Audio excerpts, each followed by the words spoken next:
Greetings, Mavericks and new viewers.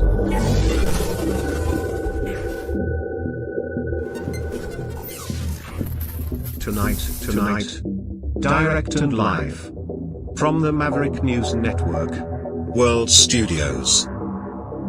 This is Maverick News with Rick Walker.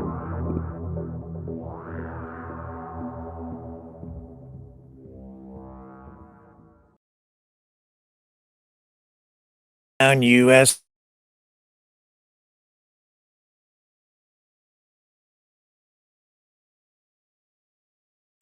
Michigan's governor meets with Canadian politicians, say Donald Trump isn't funny anymore. And bad ostrich farm, we're going to show you when we dig into today's top news stories when we come back.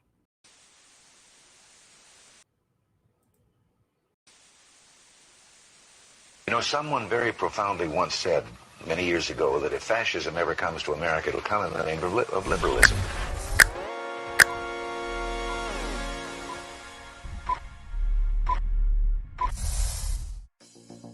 Well, I think it's time we ask ourselves if we still know the freedoms that were intended for us by the Founding Fathers. If we lose freedom here, there's no place to escape to. This is the last stand on earth. The entire world is watching.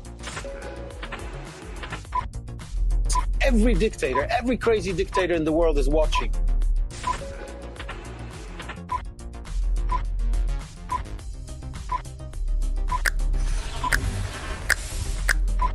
The world is watching.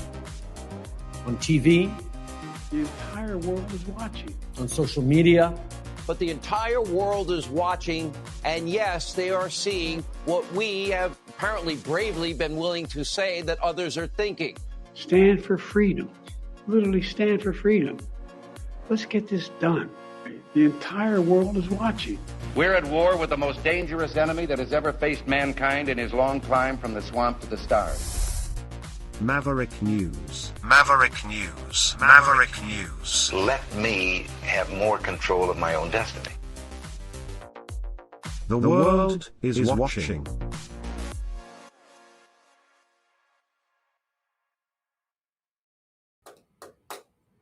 And the other headline I did not mention when I was mentioning the headlines is Trump going to run for re-election in 2028. And I have acknowledgement that we are running on all channels.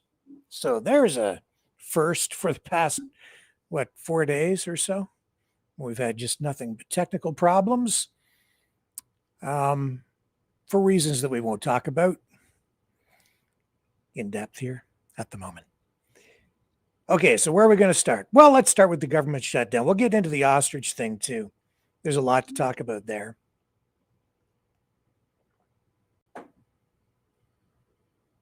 I don't want to, but we will.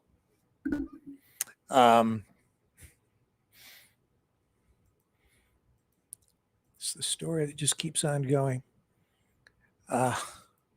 Okay, so government shutdown has started.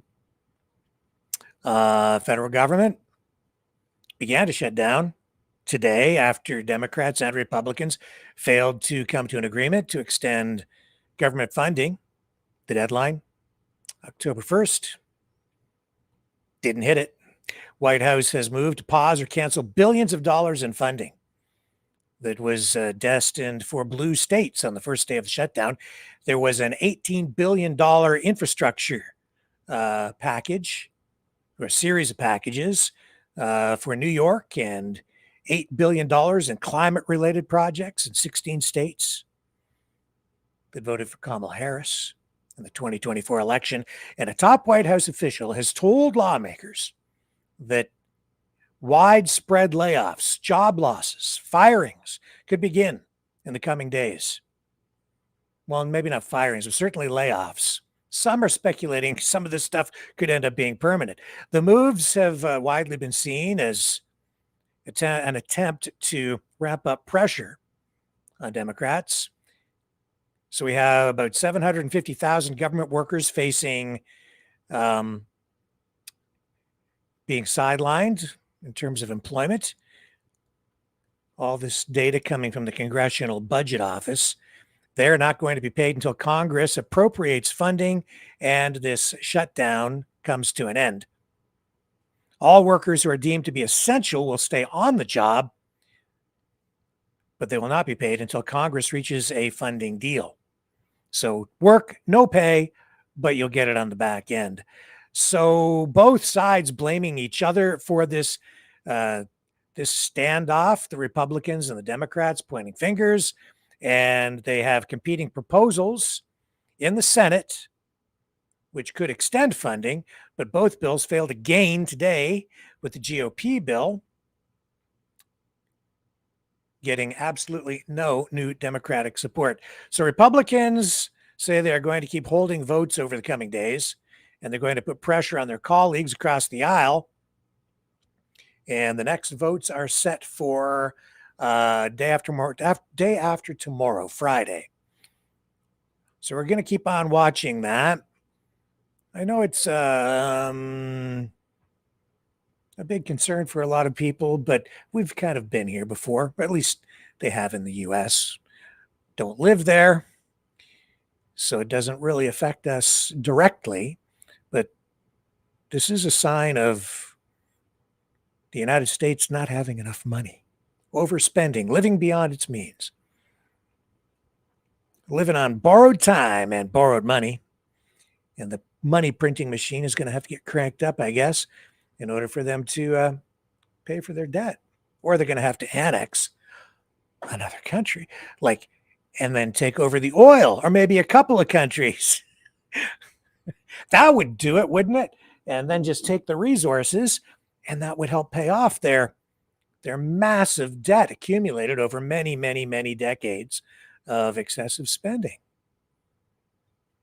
What countries might they have in mind?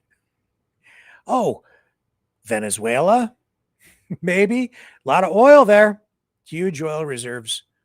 Where else? Oh, what about Canada? Yeah.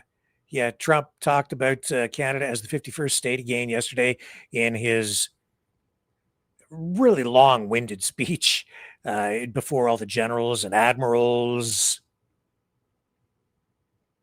in Virginia.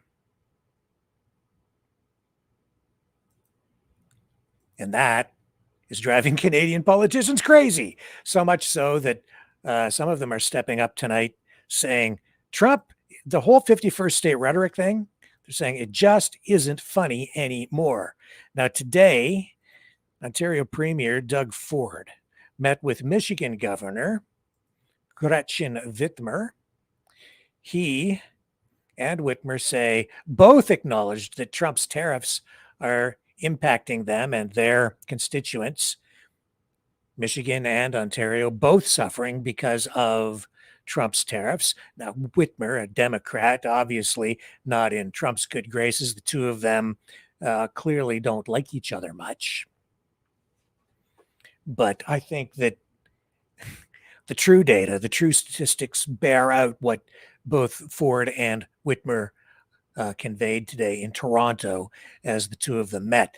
I'm going to let some of this roll. We're going to comment on it. It doesn't go on too long, but both of them comment on the state of the tariff war and also the 51st state rhetoric yesterday from President Trump.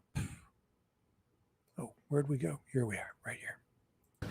First of all, I wanted to pass on our condolences for the tragedy and the shooting that happened in Michigan. Our prayers and thoughts are with everyone and along with their families. So we had an opportunity to have a great conversation. Both Governor Whitmer and myself had a great relationship for close to 7 years now. And I reminded the governor, first time we met at the auto show in Detroit, we talked about the wolves, that we sent 5 wolves down. down to Michigan.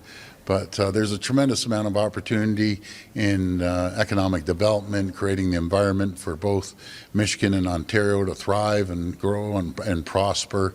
And that's what we talk about. We're each other's largest trading partner. We do approximately $61 billion of two-way trade between Michigan and Ontario. And as we all know, and we've mentioned it 100 times, that parts in the auto sector can go back and forth across the border up to 5, 6, 7 times before it gets assembled in Michigan or it gets assembled in Ontario. But we're going to continue growing that relationship and making sure that we create that AMCAN fortress that I've been talking about. Making sure that when it comes to the auto sector, I've always said you can't unscramble the egg, you have to make the omelet a lot larger. And both Michigan and Ontario will thrive, and that's exactly what we're going to do. I've invited the governor and her Department of Energy up to look at our SMRs like the rest of our great allies and friends. And I always say, and I've said it no matter what newscast, if I'm down in the U.S. or here, I personally love Americans. I love the U.S., and I know Canadians love Americans in the U.S. There's one person causing a problem, and I've said it over and over again. But again, moving forward, let's not worry about that one person. Let's focus on what we can do together, how we can grow the economies on both sides of the border. So again, I just want to thank you, Governor. It's always a pleasure to see you. And you're welcome here anytime. And I do have to get down to one of those Michigan games or the Lions games or the Red Wings, even though I'm a loyal Leaf fan. But I'll pass it over to you, Governor. Well, thank you, Premier Ford. It is an honor to be here with you. We appreciate the invitation, the longtime friendship, and the partnership. Our economic lives are intertwined. We are virtually cousins. Michiganders love Canadians, Americans do as well, and that's why I wanted to make sure to come to talk about how do we strengthen this relationship, how do we ensure that both of our economies continue to grow and produce good paying jobs for Ontarians? Yes, Ontarians. And Michiganders alike. And I think that our economic fates are intertwined, and that's why we take seriously the growth of this relationship and bringing to bear common sense strategies at the national level. And I'm going to continue to work at that because it's important for all of us as we think about all the global challenges that we are confronting. Strengthening this relationship, not undermining it, is one of my top priorities. And so I'm awfully glad to be here. Look forward to, we've got a big opening of the Gordie Howe Bridge coming up in the coming months, next coming months, and it is a testament to what we can do together. We can build our commerce together. We can solve problems together. We can literally connect our people when we work together. And so I thank you for the chance to meet with you this morning and all the work that our teams will continue to do together. And I very much appreciate this relationship. Thank you, Governor. Yeah, thank you. Greatly appreciate it. Economic shutdown in the U.S. Is this the time for Democrats to stand up to President Trump? Well, you know what, I will tell you that right now there are a lot of tough conversations happening in the United States, including at my own state level. We completed a continuation budget at $350 this morning in hopes of not emulating the shutdown in Washington, D.C. So I'm proud of what we've been able to do. I never look to Washington, D.C. for solving my problems at the state level, but I hope that they can resolve it quickly and in a way that it benefits the American people. And beyond that, I don't know that I've got a lot more insight on D.C. Governor, what are Trump's tariffs doing? What are Trump's Medicaid cuts and Obamacare? How important that is to Democrats? It's been huge, not just to Democrats, it's important to Americans. When I was in the Michigan legislature, I worked with a Republican governor, to expand Medicaid. Almost 1 million people got health care coverage, many of whom I've met with, I've talked to, I know have gotten health care for the first time in their lives. It has been incredibly helpful to so many. It's a backbone of our economy. It is good paying jobs. It is all of the above, and that's why I fought against the cuts that happened in their big bill. And that's why I continue to be hopeful that common sense prevails and they don't devastate the American healthcare system, because it's people who will lose out. Governor, what are the Trump tariffs doing? What are the Trump tariffs doing to your state? Governor, Tariffs have been incredibly challenging for Michigan. Michigan, we grow things and we make things. It is agriculture that is hit so hard, and it is manufacturing, and that's who we are. That's what we do. There's a saying in the United States: if we catch a cold, Michigan gets the flu.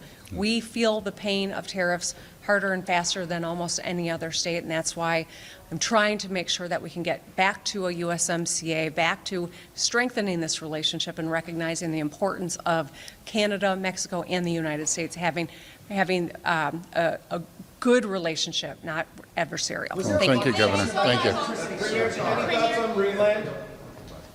Sorry, the governor had to catch a flight. Yeah, it's unfortunate. You know, as I have said, I'm disappointed that the federal government wouldn't sign off on moving them. You know, I'm an animal lover, and it's just a sad situation. I'm really encouraging the federal government to allow us to make sure that these whales survive in a really great atmosphere or a new home. But it's you know, it's terrible. And you put 30 whales in an acre. Like, give me a break. Like, they need to do a better job down at Marineland. But at the end of the day, if we want these whales to survive, we have to move them somewhere and make sure they have an appropriate area that they can live in, a large area.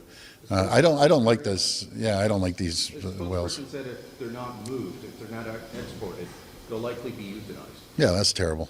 Absolutely terrible. So we need the federal government to sign off on it, or, you know, these whales they're on their hands, because we want to help and move them. The feds are saying that if they are moved to the escape park in China, they'd still be living in captivity with bad conditions you talked about. Yeah, but what we can do, it's not just going to China. We can look at other areas that will take these whales. You know, we don't have to move all 30 in one shot. A couple here, a couple there, and we want them to survive. And if they don't, well, the federal government has to answer on that one. Premier, on the tariff situation, yeah. It sounds to me like, or it sounds to all of us, I guess, yeah, that Governor Whitmer and you are on the same page in terms of your concern about what's happening. Was there any? I mean, what can you guys as subnational leaders do? Well, continue growing the trade and increase that $61 billion US that we trade back and forth, and we export about $38 billion, and they ship a little less, about. I think it's 20 some odd billion. But anyways, we want to grow that trade. And, you know, President Trump's back at it again. This guy's too much. He's out there back on his 51st state. Again, I'm going to ignore him. I'm going to start focusing with our federal government, what we can do to be more competitive, to lower taxes, create the environment and conditions for companies to come here and invest in Ontario. That's what we need to do. Premier, we know the Auditor General is looking at the skills development fund. Yes. Without going into details, the embargo hasn't left it, but do you still support that fund? Oh, it's one of the greatest programs, Richard, that we've ever created. There's over 700,000 jobs and training that has happened. People with disabilities that typically would sit at home and collect the government check are now able to go out there and work and find a skilled trade in different types of jobs, and we spread it right across different sectors. So we have to make sure that our jobs of the future, our people are being trained for it. As we see, we're getting hit in the auto sector, we're getting hit in other tariffs sectors, and we need to make sure our population is trained to jump in there, no matter if it's the nuclear expansion of energy or if it's our critical minerals and many other things. Premier, did the governor talk about the hike that she is wanting to put on waste shipments in Michigan? Yeah, no, we didn't talk about that, but it goes back, and great question, Charlie, because that was the same thing I was saying about our landfills. There's going to be a time that the Americans and our great governor is going to say enough's enough. Like, you got to take care of your own garbage, and that's why we have to be ready for that time that we can handle our own garbage. It makes sense to make sure that we focus on that area as well. Premier, I'm sorry, say that again? Have you thought about seizing? Yeah, but do you know what the problem is? They're still in captivity. They're still stuck in an acre. Like I don't even think they'll allow me in there to inspect because they'll I'll lose my mind seeing these poor whales swimming in an acre and algae I've heard and all sorts of nonsense. But we do have our inspectors going in there. But we need a proper home for them. Simple as that. We got to save the whales. Do you have a backup plan? The backup plan? Well, right now, outside of shipping them out, it's difficult. It's a very difficult situation with these whales. This has been going on for years. And unfortunately, it seems like every few months, a whale passes away, which is unfortunate. What I heard, this is an interesting story. So they broke into marine law. This is a story I hear. Right? And the last whale that passed away, I guess people broke in, agitated the younger whales, and the younger whales went after the older whale. And that was it. So, any bunch of crazy yahoos want to break into Marineland and agitate whales, you should be caught and go to jail. Leave the whales alone. You think it's Project Ontario? Yeah, I don't know. They're the yahoos. Yeah, they are yahoos. Your meeting with Governor Whitmer, Yes. Did the electricity surcharge come up? Yes. At all? Did you give her any assurances that it's not going to happen again? Or Yeah, so they want more energy. They want to learn more about our small modular reactors, SMRs. We're leading the G7. Every governor, every state I speak to, no matter senators, congresspeople, or governors, they all want to learn more about the clean, green, reliable energy and the capacity that we're building over a number of years. Because right now, folks, it's a race. Who can get there first globally, not just here in North America. But what about the surcharge specifically? I mean, that obviously hit ratepayers in Michigan Yeah. hard. Did that talk That actually didn't come up. About what's going to happen in the future? No, that didn't come up, but she's very interested in sending the Department of Energy up to look at our SMRs, and we've been very open because we're making sure that all of North America will be secure. But I look forward to creating large-scale nuclear as well. It's obviously going to take 15 years to get that done. But again, we're thinking of the future. So folks at home, when you hear we're just on a large-scale nuclear, we're creating 16,000 megawatts. And the easiest way to figure that out is 1,000 megawatts equals 1 million homes. Now, we know we aren't going to have 16 million homes, but I'll tell you, one of those data centers, they'll suck up about 1,000 megawatts. And yeah, they employ 5-10 people, but the whole apparatus starts coming along with these data centers too that will create a tremendous amount of jobs. So we need that energy. We're going as quickly as possible. I know we're working very closely with the federal government, and they're going to be a strong partner when it comes to the expansion of large scale and they already announced a small modular reactors. Last question. Did you talk about line on 5? childcare, what do you say to the tens of thousands of parents in this province who are unable to find a spot right now under the government's watch? Well, it's a combination of a few things. We've always said we need the federal government to step up. We're the only ones that made the deal that we have to renew. So we need the support from the federal government. Actually, I was at an event yesterday, and a woman came up and said, "Thank you so much. If it wasn't for your government, I wouldn't be able to afford childcare." So we look forward to renewing our agreement with the federal government. We look forward for them to be putting more money in. But childcare, compared to a few years back, it's night and day. It's less than half the cost now. I'll have to get the exact figure, but that's our goal. Yes. You mentioned, Last one. You mentioned I'm just going to ignore the president. Yeah. Is that the new strategy? You just Well, not talk about him by name? Yeah, well, he drives me crazy, and yeah, I'll talk about him, but stop worrying about this guy. Let's start focusing on what we can do as a country, as a province, to attract more companies. We have Vic Fideli, and I always give the guy a shout out because I don't know how the guy does it. One day he's in Germany getting new business. Now he's over in Asia. He's taking a tour all around there, attracting more businesses. But what he did say, on a positive note, he said, "Premier, the pipeline is full of billion-dollar investments." And I said, well, bring them back. Let's start announcing them. And people still around the world, with all the turmoil, uncertainty, and wars happening, they look at Ontario as a safe haven, a pro-business government, and making sure that we cut the red tape and regulations, which we have, to a tune of $1.2 billion. And that's the last number they gave me. It's 1,800,000 person hours that you can reallocate somewhere else. So we got to focus on what we can do and stop worrying about that guy south of the border. And we have great friends and great allies. I can tell you over and over again, when I speak to Republican governors, they do not agree with them.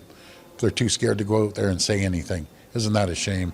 But Governor Whitmer, she's a fabulous partner, and it's all about building relationships.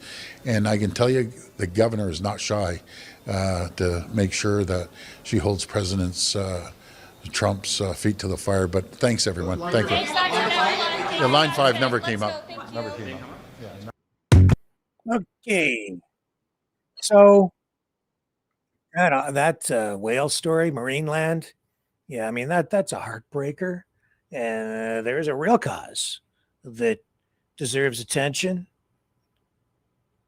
Maybe people should get together and see if a solution can be found instead of relying on government to deal with the mismanagement and abuse that has been heaped on these whales by a company that is basically on its deathbed.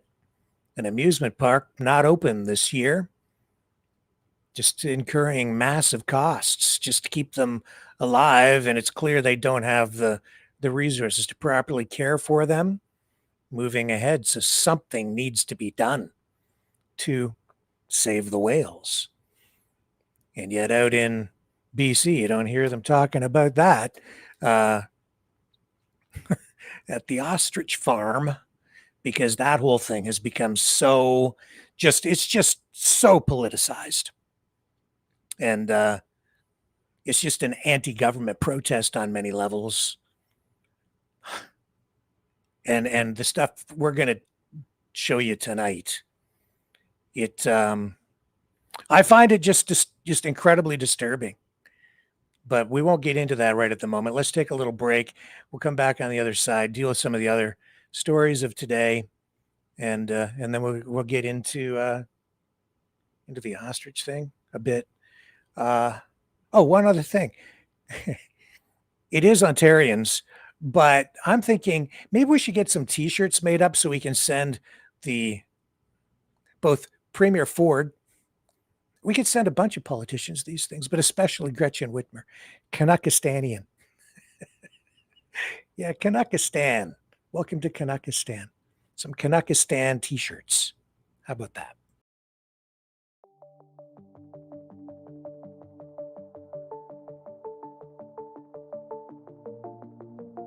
Greetings, brave Mavericks.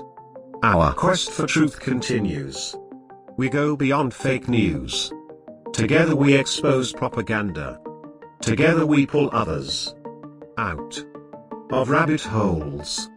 We are maverick thinkers. We are all unique individuals, defenders of individual rights and freedoms, credible, trusted, grounded in reality. Maverick News, Maverick News. Defending free speech, free speech. Donate at freedomreporters.com. Do it now. Tomorrow may be too late. Maverick News. The world is watching.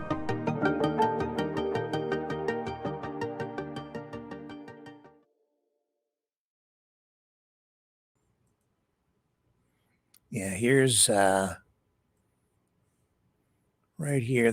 What is this? This is global news. I'm just going to pull up the screenshot so you can see this right here. Trump's 51st state jibe not funny anymore, MPs say, right there.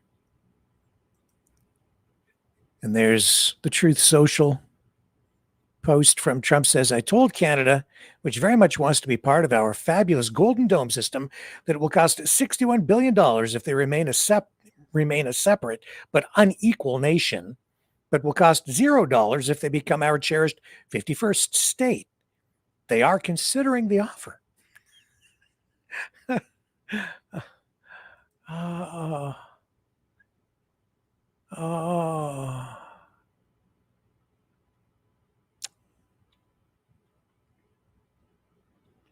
Yeah, it's not free to become part of the United States. There's a heavy price to be paid. Believe you me, it will be a very heavy price indeed. Sovereignty gone. We won't be Canada anymore. We'll be just a state.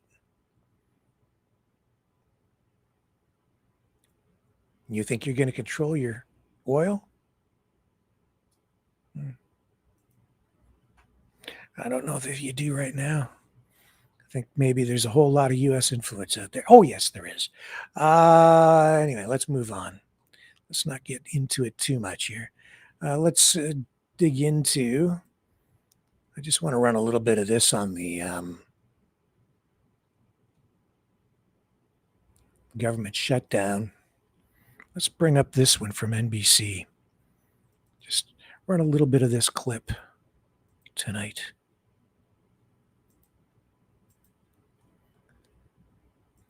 Here it is. Now, what is it with this guy's eyes? What is it with JD Vance's eyes? They look weird to me.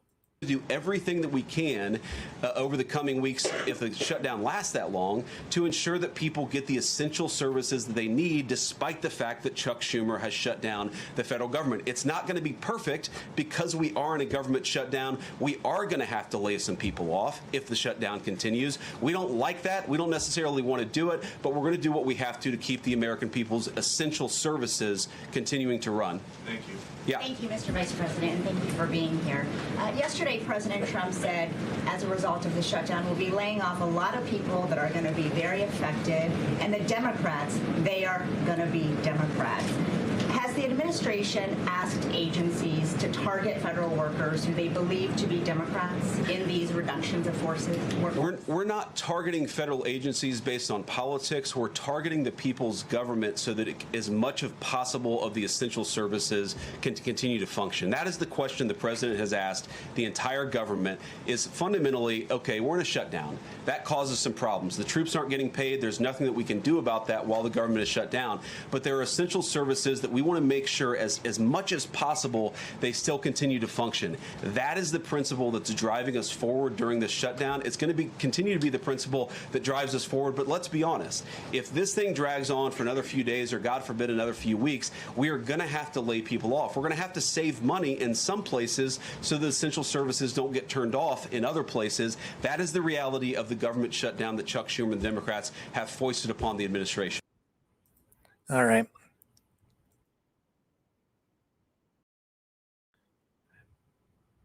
Not good. That shows there's a lot of strain in the system. But like I said, we've been there before, or the Americans have. So they'll do what they got to do, I suppose. Where else are we going to go here tonight? All right, let's talk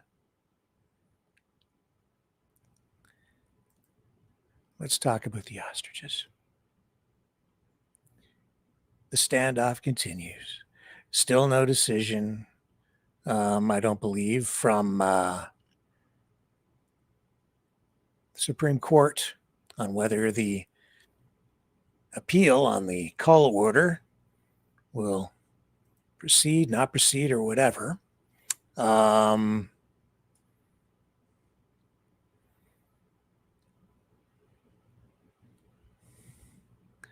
right, so let's see what's going on. Now, there was the thing with this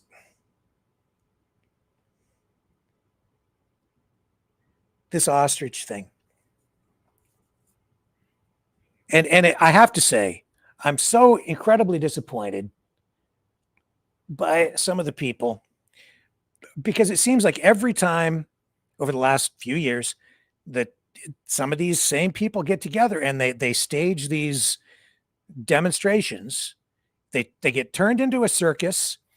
It discredits, honestly, in many respects, the freedom movement, because it turns into this like crazy stuff. And there always seems to be something really bad that just runs right off the rails. Now, there is a woman who lives right next door. Her last name is Wood.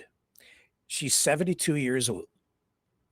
We are told that, I know police are investigating they're saying it's an alleged assault in some media, including mainstream media. But even police acknowledge that, oh no, there's absolutely evidence that this woman was assaulted. As the story goes, this was back on September 22nd. She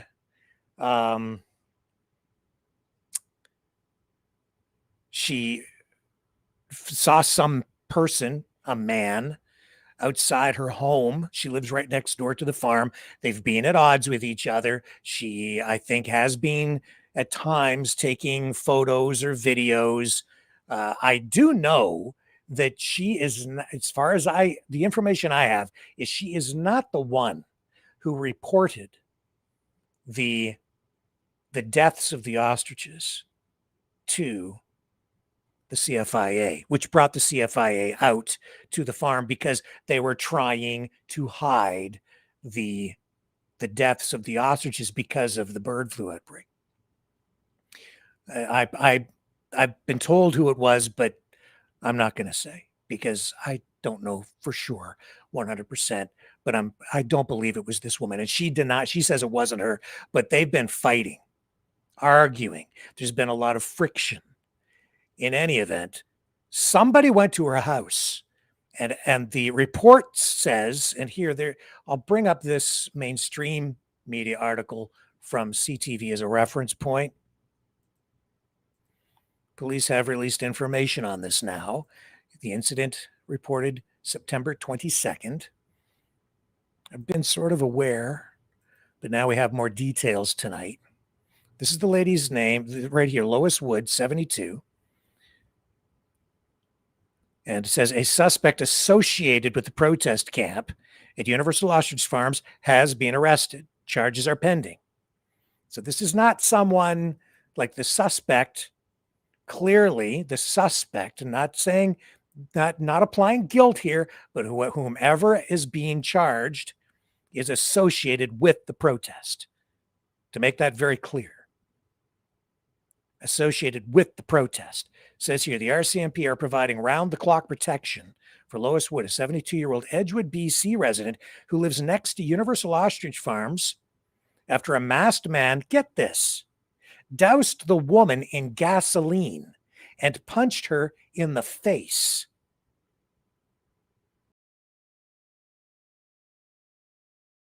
Okay, did you hear that? Doused her. These are their words, not mine. Doused her in gasoline and punched her in the face.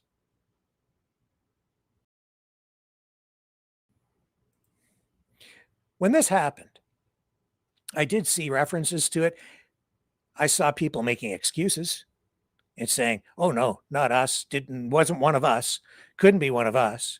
It was Antifa. That was one of the things that people posted without knowing who might be arrested or charged ultimately. Instantly, that's where people were going, oh no, not us, not us. Couldn't possibly be us. Couldn't be one of us. Couldn't possibly be. But clearly, the suspect is, right here, it says, and this is from police, associated with the protest. According to police, the suspect they arrested is associated with the protest camp at UOF, where dozens of people have gathered to demonstrate against the culling of more than 300 ostriches following an outbreak of avian flu last December. And it gives background here now on what's going on out there, which, of course, I think just about everybody watching tonight knows sort of what the background is, although there's been so much jumbled information that is out there now that I'm surprised anybody's even able to make any sense out of it anymore. So the woman did an interview with CTV, says she was scared but felt compelled to speak out for other residents of Edgewood who are being intimidated by the strangers who have invaded their quiet community. I have seen other reports from like even about a month ago. There were 26 local residents, 26 people from that small little community, concerned, worried, who got together, and they did make statements to media at that time. But that their voices are being drowned out, their concerns not being heard. And I think some of the concerns are very valid, especially from other farmers. As I indicated not last night, the night before, there was, I found out that the prescribed control zone that ostrich farm sits in has now been identified as a hotspot for avian flu. And because of everything going on at that ostrich farm, trade with at least 3 countries now, poultry exports being restricted. It might even be 4 countries. And that's because of what's happened out at that farm. And that is affecting not big farm operations. It's affecting small family farms in that prescribed control zone. And that's why a lot of these farmers are concerned, because they can't export their products like eggs and chickens and turkeys and ostriches. There are other ostriches in that area, other ostrich farms, and they can't export their product to market. And yes, ostriches are sold for food. So this is impacting those farms. It's costing them money. The research I did 2 nights ago indicated that, sales for those farms have been impacted by about 20% since January. So it's already having a pretty serious economic impact on the agricultural industry, specifically the poultry industry in British Columbia, in that zone. Let's just bring this article back up. Assault charges, arson charges possible. Suspect associated with the protest camp was identified and arrested without incident, adding the police have gathered evidence to present to the BC Prosecution Service to lay potential charges. Now, Katie Pisitny of the farm had been asked, and I put a couple of feelers out, but no response so far. She at first was not speaking to media, but I think now she has made some sort of a statement to somebody about it tonight. Of course, when the flag burning happened, she came out and said it didn't happen at all, denied that when the Canadian flag was burned. But it did happen, and then Dave Belinsky of the farm came out and did issue a statement, or he stood up in front of everybody at the farm and talked about it, said it wasn't like, what they're about. I can appreciate that, but so it certainly is not, doesn't look good on the protesters. This doesn't look good on the protesters.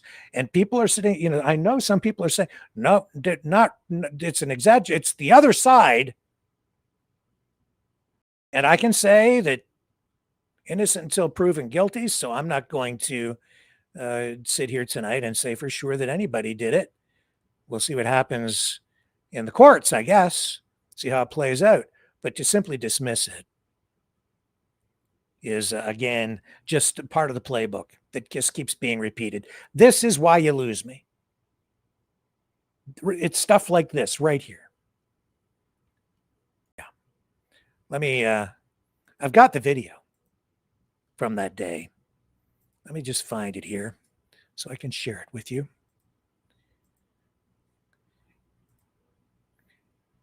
I find this just so concerning, so disturbing. 72-year-old woman, obviously people fighting, right? But there's no excuse for this.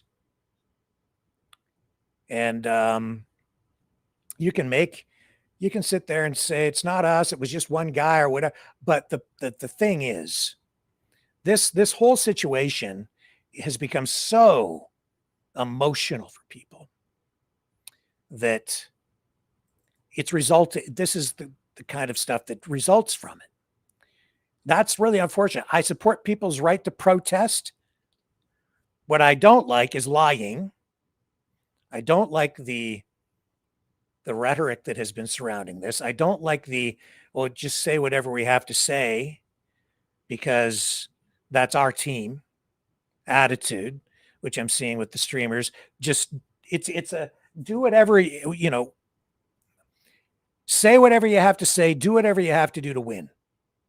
That's essentially what's going on out there. And so I don't know if the truth for people is really knowable at this time, or maybe ever, about what all the real truth is out there for proper perspective on it, because there's been so much jumbling of the information. Here's what happened though. One of the live streams from that day. But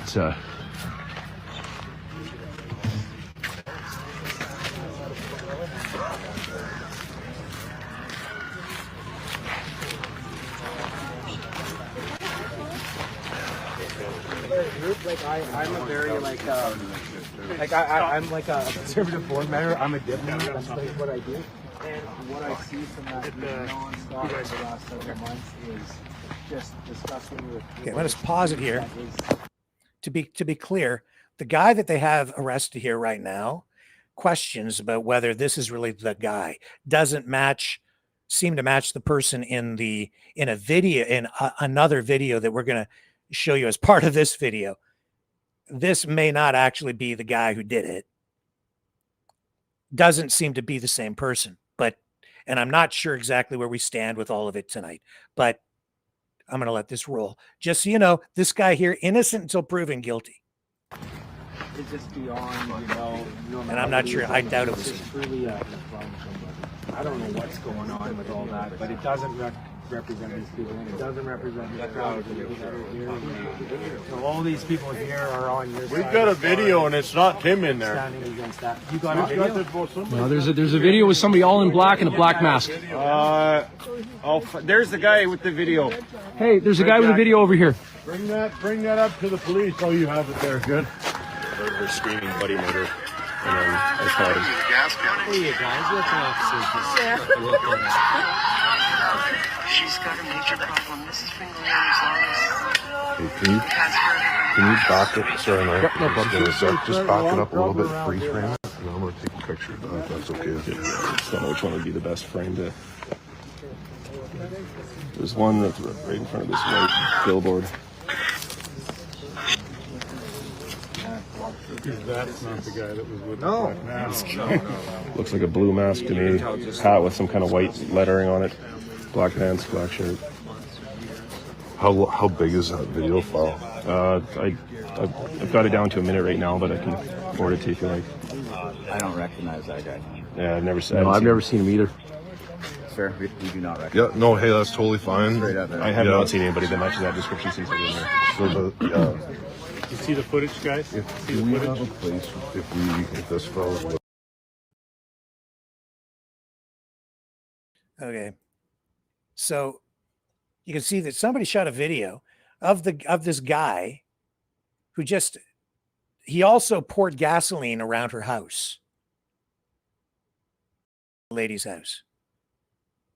Then she came out terrified, screaming. The suspect douses her and throws gasoline in her face, or on her, douses her in gasoline and punches her in the face. This is what's going on out there. There was another incident where a car was run off a road, went in a ditch. They showed some of that, and then they took that stuff down. And Jim Kerr apologized. I shouldn't have shown that. Yeah, because you're trying to spin a narrative. It's like I said during the convoy, two things can be true at the same time. You can have people out there who are very well-meaning, best of intentions, and at the same time have other people out there doing things that are bad, that they don't want to show you, they don't want to tell you about it, but this just too in your face to ignore. Can't hide this. Police investigation underway. Who knows at this point? Cops know. They're saying it's somebody associated with the protest now. I didn't really talk about it before because I was like, I don't know. Could be all staged. Who the hell knows? I didn't really talk about it. But tonight, I have to because it's news. And it's right there front and center for everybody to see. This is really, really bad.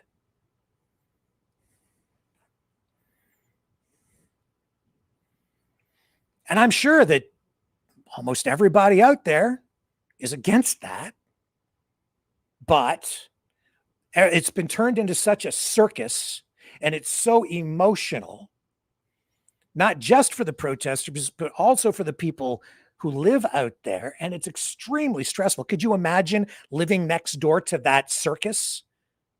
Like that lady lives right next door to it. She's afraid. I have no doubt that she's been harassed because you're seeing it. Obviously, she was harassed. Somebody poured gasoline around her house and doused her in gasoline. Imagine what would have happened. Like, I don't even want to think about if that had been ignited. That's where it was going. My God.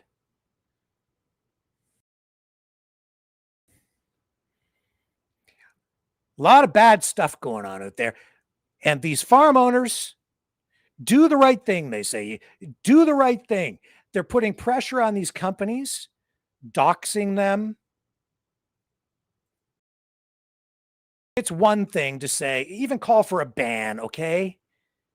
But what they do, and I've seen this repeatedly. This is, again, why you lose me. Because you say do the right thing, but then if you're when these people, the farm owners, didn't report the outbreak the way they were required to by law, were they doing the right thing? Nope. Not at all. They were doing the wrong thing. That's why they got fined later. They were just trying to hide them, hide the bodies of the birds.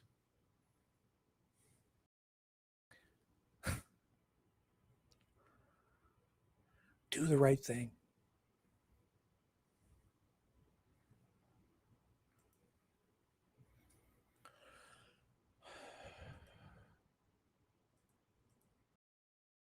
I'm watching these other live streamers too, and it's like, journalism? No. Nope. Nope. Now here's, okay, so this, I'll let her speak, but there's been so much convoluted information, we'll leave it at that, coming out of that farm and the farm owners and others. I just don't put a lot of stock in them anymore. So I'm going to do a statement for Global, and that'll be at about 12:30. I did not do one for CTV because CTV has done nothing but create division within our community, offering people, you know, they got called in, and there was 26 of them that were clearly uneducated about what we're fighting for, do not know the truth about the avian influenza, that these animals have never been tested, and we are trying to preserve life here, changing policy to protect everybody. All they knew Was the fear and the propaganda of them. Not true. Not true. When the birds died, tests were done at that time. And as I explained before, they don't test every bird. It's not done. It's not even feasible to do it. And if you start doing it that way, it sets a precedent. We would go bankrupt as a society. She knows that. It's twisting information. It's selective use of information. And when she says that they're just creating division, I've watched the CTV stuff, and basically they're presenting both sides of the story, and they always go to her and give her an opportunity to speak. That these animals have never been tested, and we are trying to preserve life here. Well, not those specific birds. The carcasses were tested on the law of probabilities. It's basically a sure thing that almost every single bird was infected at the time.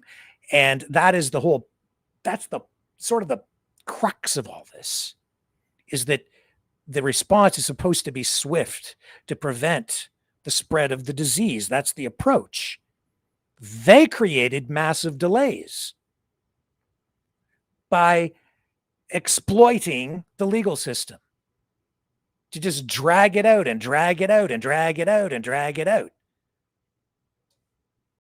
That's the strategy. To use lawfare to just get what they want, to get an exemption that they didn't qualify for from the beginning. And now that they've stretched it out over this whole period of time, they're saying, well, our ostriches aren't sick. Test them now. And they may well not be sick. But now you've backed the government into a really difficult corner, because if they test again, it sets a legal precedent. Now you have to do it for every single farm. So it's a dilemma, an enigma, a problem for which there is no real good solution. And I don't know where it's going to end up. I'm just recognizing the facts of it. I don't know if the Supreme Court comes down and some solution is reached, or the government does. They're going to do whatever they're going to do. And I hope they can find some solution that keeps everybody happy. Highly unlikely, but hopefully something can happen. But you have to let the process play out. They're entitled to their due process. They've been using that, but they've used it purposefully to delay the call so that they could stop the call, so that they could get what they want, using lawfare to get an outcome. And they're trying to affect policy change without using the democratic mechanisms in place. They're trying to force the change through the courts. They want the court to legislate that, and if they can't get the court to legislate, they're trying to set a legal precedent outside the legal decision that is actually made at the time. You see? So that's why the CFIA won't bend, because they need to be able to act swiftly. You see? So because the entire time that those birds weren't, if they may still be infected. We don't know. But we know they were infected, and this is the decision that the court will make. We know they were infected back in December and January because they didn't report it in December. Somebody reported them, and these things are supposed to be report or complaint driven. They didn't report it, so they broke the law, delaying everything, and then got reported because they broke the law. And then for whatever period of time that those birds were infected, they were not quarantined. And then I'm seeing these posts from people saying, and Dr. Pellick part of it, their doctor, like their guy, saying, well, look at this clause in the CFIA policy. They don't have to call the birds. They could just quarantine them. They told them to quarantine the farm, and they didn't. They did nothing. They followed none of the orders that the CFIA issued. Not one. So they got fined more. They were supposed to put up netting over the pond. Oh, that's too hard. We can't do that. That's not. They said that the CFIA accused them of attracting wild birds with the pond, and they said you can't do. And by putting out feed, yes, you can. When you put out food for birds and just throw it out there in the open, and you have basically an open air farm, or even I'd say biolab, because they were doing experiments. You throw the seed out and it's just open. You're not just feeding the ostriches, other birds will come in to eat it. That's why you put out a bird feeder. If you put a bird feeder in your backyard, of course you're going to attract wild birds. You put out enough feed, you can affect the migratory patterns of Canada geese and ducks. Go to the Jack Miner Bird Sanctuary. They're lying when they say that they weren't attracting waterfowl. You see the ducks in the pen? And so by delaying everything and then not doing a single thing to mitigate the risk as ordered by the CFIA, they just didn't give a shit. And so, yeah, the birds may appear to be still well, but that's because the science is, and nature is, that the ostriches don't die in the same percentages as chickens. They had 69 birds die. The rest somehow survived. You can assess that in any way you want, but they survived. But while they were going through that period where they were infected, they were carrying the disease and coming into contact with wildlife and humans, and they didn't care, even though they were ordered to not let that happen. And then Pellick sits there and tells everybody, and this gets regurgitated on social media, that you don't have to call the birds. They could quarantine them. Well, why would you even believe that they would when they were told to begin with, and they didn't? Nor do they have the facility out there to do it anyway, because they have 400 of them. It's not like one or two ostriches. Where are you going to put them if you don't have the facility to quarantine them? Quarantining means keeping them in an enclosed building someplace where nothing is going to come into contact with them, and anybody that does go in has to get decontaminated afterward. This is excuse the pun, but it's another red herring of an argument. And it's just more, and I don't want to use the word misinformation, but it's jumbled information. It's meant to create confusion. It is enough to drive a sane person crazy.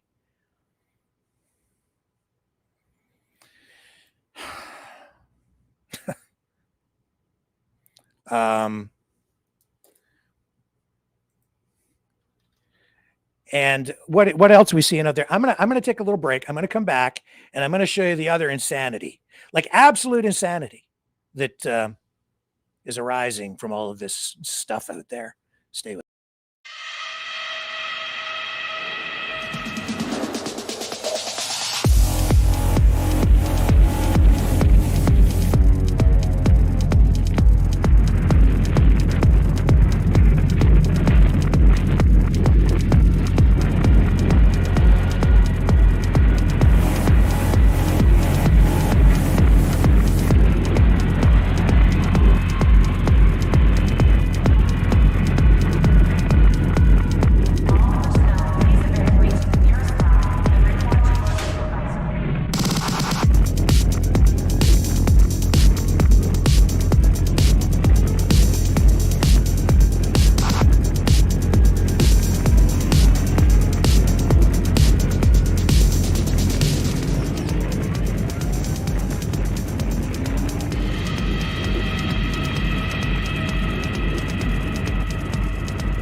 Maverick News.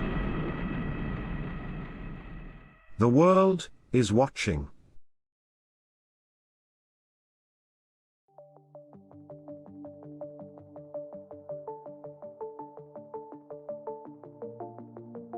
Greetings, brave Mavericks. Our quest for truth continues. We go beyond fake news. Together we expose propaganda. Together we pull others out of rabbit holes. We are maverick thinkers. We are all unique individuals, defenders of individual rights and freedoms, credible, trusted, grounded in reality. Maverick News, Maverick News. Defending free speech, free speech. Donate at freedomreporters.com. Do it now. Tomorrow may be too late. Maverick News. The world is watching.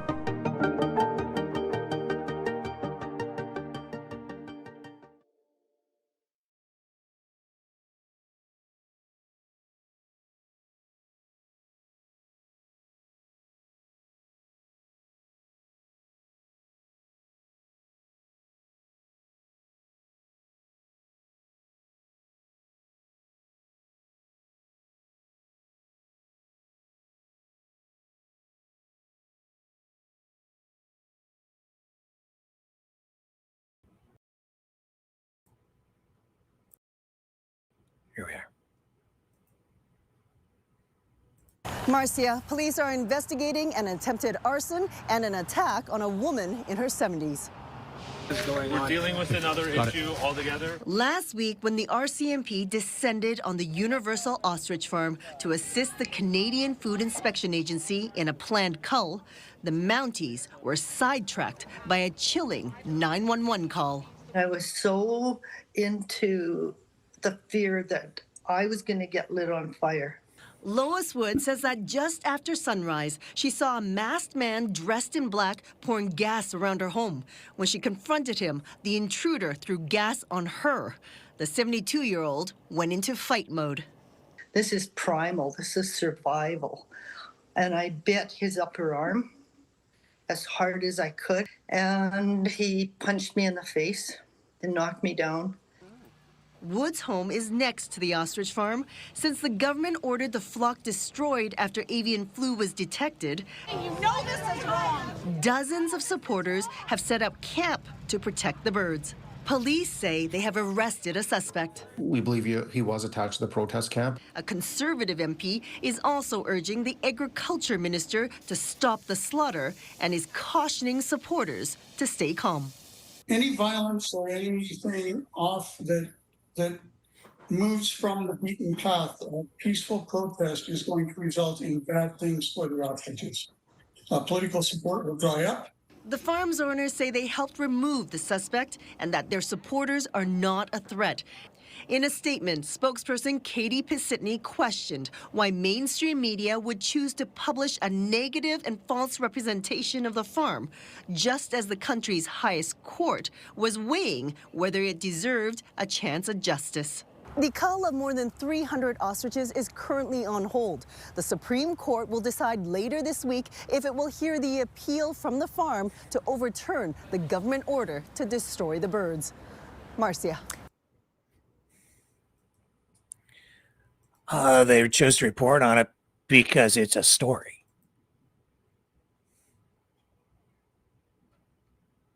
Not a very good, it's an inconvenient story for the farm owners and, but it's a story. That's why they reported on, and they presented both sides. That's balance. But what do you want? You want that to be ignored? Don't tell anybody about it right now. Sorry. No, it doesn't work that way.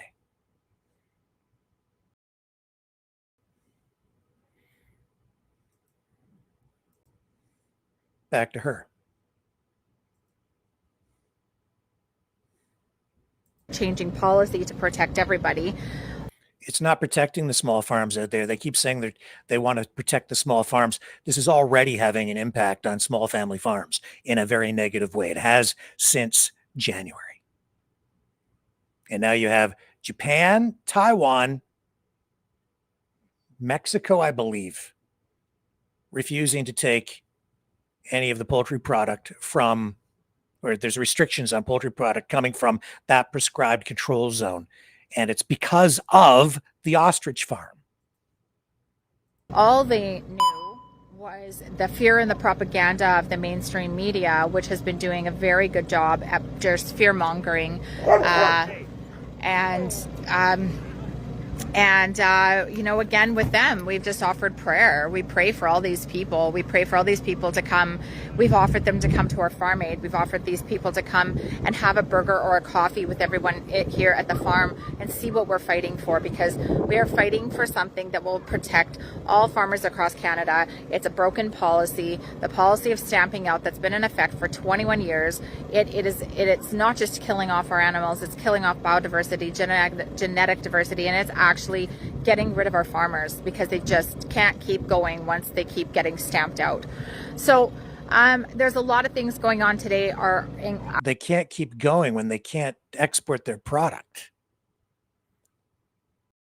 And there is compensation for the birds that are culled, whether it's chickens or turkeys or whatever it is. But they didn't want the compensation because they were in deeper than what the birds were worth because of the kind of business they were running.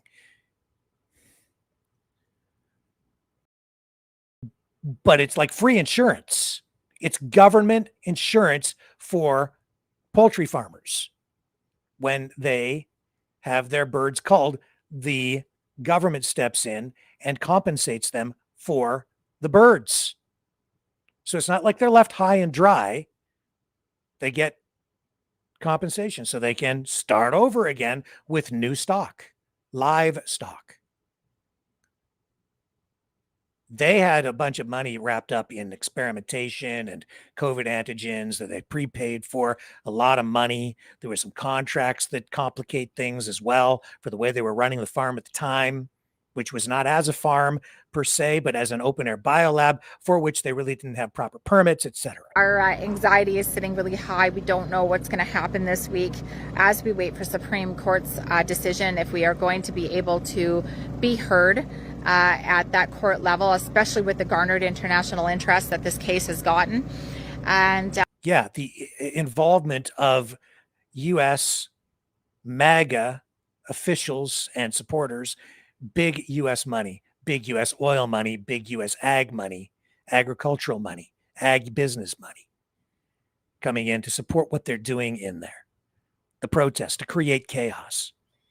There are political forces at play here. It isn't just about saving ostriches. This is about politics, tariffs, international trade, alignment of agricultural policies, trying to force change, exert foreign influence over our system. That's what's going on out there. It isn't just as simple as saying, save the ostriches. It's about setting legal precedents, either in the courts or even outside the courts, by getting the CFIA to take action the way they want action taken, so that it completely destroys the system that we have here and makes it impossible to respond quickly. This isn't about ostriches. Remember that. This is about your cows, your pigs, your chickens. This is about every industry out there deserving the same level of respect and protection.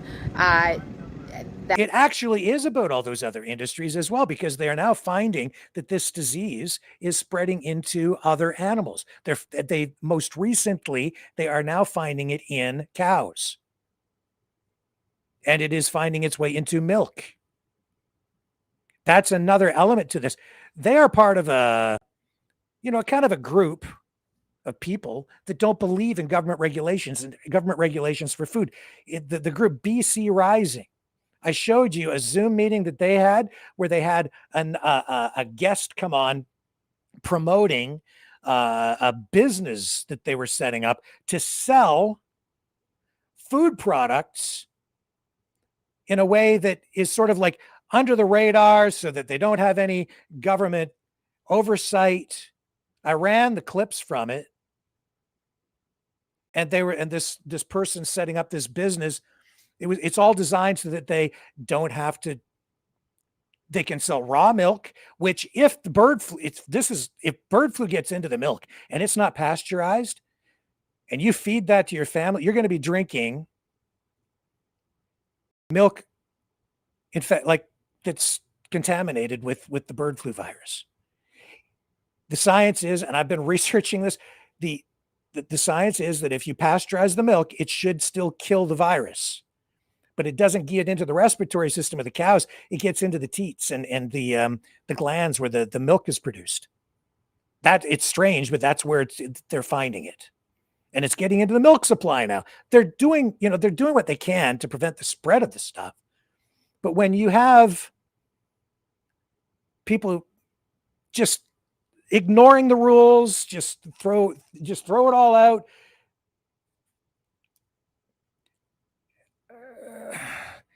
You don't get good policy this way. Because this is not based on rational thought, real discussion. This is about jumbling information, creating chaos for political reasons and maybe business reasons. But it's not going to lead to good policy because people are not really being completely truthful. They're twisting things to win this political fight. That's what really concerns me the most. It'd be great if you can save the ostriches, right? But the bigger picture is we need to get to a better place at the end. And if all you're doing is saving the ostriches and then creating more chaos or making the problem worse, that isn't good. And that's kind of what's going on out there. To show you the chaos that's being created, people are like, the mainstream media is lying. She's saying that you can't trust CTV, you can't trust Global, you can't trust the guy, you can't trust any of these people, and trust is destroyed because of what happened during the pandemic. But not everything they tell you is a lie. But I'll tell you this, a lot of this stuff coming from the farm side and the pro-ostrich, keep the ostrich alive side, a lot of that is just a bunch of bunk.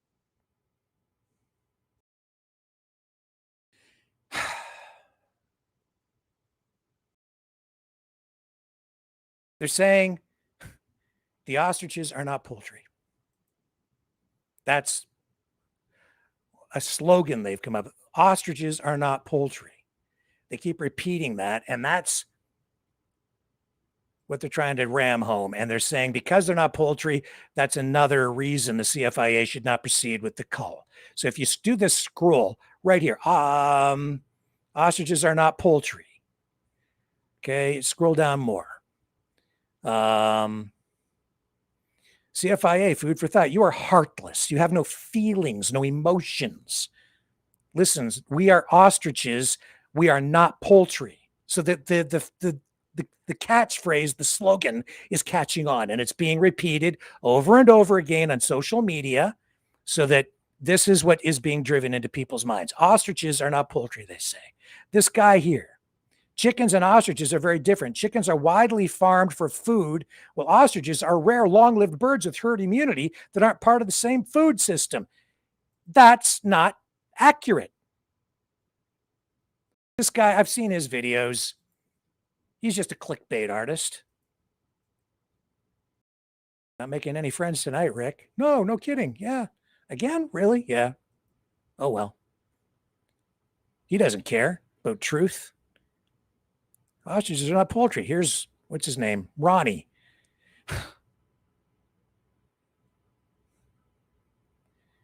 Is he saying it here? Yeah. Like a hawk lays eggs and is a bird, it is not poultry, he says. Because that's the talking point. They're all repeating the same talking point. All repeating the same talking point. And this one, ostriches are not poultry, CFIA. So stop your lying bullshit. And here it is again. No, an ostrich is not a chicken. Blah, blah, blah, blah, blah. Yeah, that's right. It's not a ratite. A chicken is not a ratite. An ostrich is a ratite. The chicken is a different kind of bird. And here they are saying it themselves. Stuff up.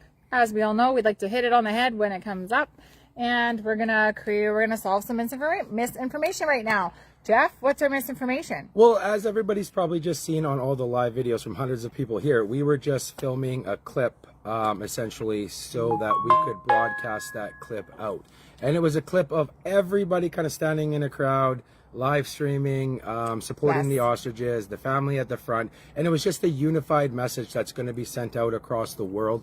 There's some rumors starting that, oh, we're trying to stage a video, for big media, or... And you know what? 1 second.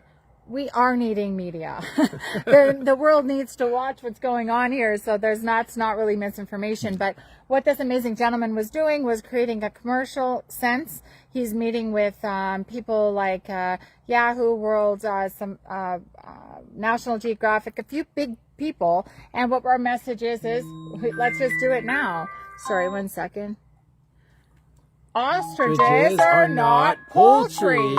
Save our ostriches and test the birds. Yeah. That's the message out there. So ostriches are not poultry. Ostriches are not poultry. Ostriches are not poultry. That's what they keep saying.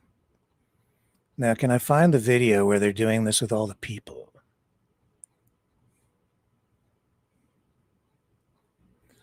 Oh, I think it's right here. Ostriches are not poultry. Convincing people. Say it. Wait, after I'll say it, get ready to look in each other's cameras. Ready? I'll say it once, then you say it. Ostriches are not poultry. Ostriches are not poultry. Great. Okay. So let's do the master shot. This is what we're going to do. Could you please hold this? Okay. You can get, anyone looks at me, you can get them. But look in other people's cameras. Look around. Spend a couple minutes convincing people. Say it. Wait, after I'll say it, get ready to look in each other's cameras. Ready? I'll say it once, then you say it. Ostriches are not poultry. Ostriches are not poultry. Great. Okay. You can, okay. No? Yeah, they are. Ostriches are poultry. See, that's the problem. They're not chickens and they're not turkeys. Chickens and turkeys are both poultry. Ostriches are poultry too.